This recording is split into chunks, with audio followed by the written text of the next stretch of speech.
Welcome back to God Talks. I'm Ryan Fleming. Are you really willing to pick up your cross and follow Jesus? Become an actual living sacrifice. Think about the example we have. Jesus loved, not in the way that we love, say, the people in Malawi that we give money to help, but the love that goes to Malawi and lives in the village with them. Jesus even loved and suffered for those people who hated him so much that they wanted to see him die. Not that wanted to see him dead, them too, but he even died for those who hated him so much that they wanted to see him die. And he was living in their village, solely for their benefit, no matter what the cost. Are you really ready to love someone with all you have, even if you know it's likely that they will hate you in the end, accuse you of being unloving or unworthy of their love? No, it's not going to be as easy as just remembering who you are, or realizing that hurt people, or recognizing that their abuse towards you is a result of their own mistreatment in life, or learning they have a challenging and painful life and past of their own to heal from, or knowing the sorrowful reality that some people aren't living with the blessing of knowing who they are, beautifully and wonderfully made by the God of the universe, a son or daughter of the King. No, I'm talking about loving so sacrificially that even having compassion, grace, and true forgiveness towards them still doesn't ease the heart-wrenching or remove its ache. It doesn't lift you out of the depression, or at least not as long as your calling and mission is to continue to show that love to that person or those people, because God has put you right where you are to love for their sake, not because you'll like how it turns out.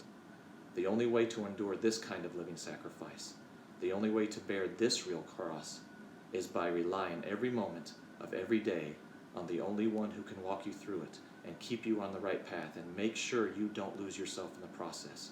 Make sure you can bear this cross. You may not be able to make sense of it. You may not know how you are going to endure past every delayed second as the clock seems to slow to a standstill, time and time again doubting whether or not you can keep doing this. But you do it. You do it. If ever a football team could be inspired to victory, if ever an army was instilled with a belief in higher purpose and courage in the face of imminent death, then you can be motivated by the God of the universe who is sending you into the battlefield to save lives, not to take them, but to save them. The good, good Father who loves you and watches over you, who is the source of your strength, your resolve, your courage, and your love.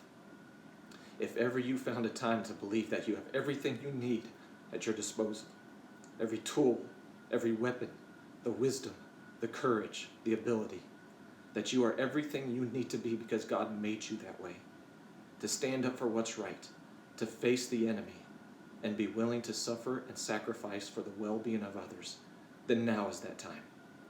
And right where you are in this life is that place. Now go, destroy the works of the devil, do the good God calls you to do, and live like life is not about you. Love others more than yourself.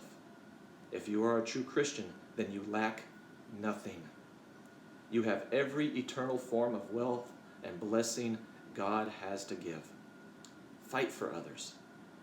Love others so that they can see the light of Jesus Christ and have the same chance you did to respond to the voice of God calling them to know their Savior.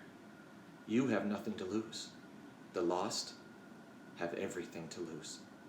So give them what you have inside. And don't expect anything in return, no matter what. Even if they hate you so much, they want to see you nailed to the cross. God be with you.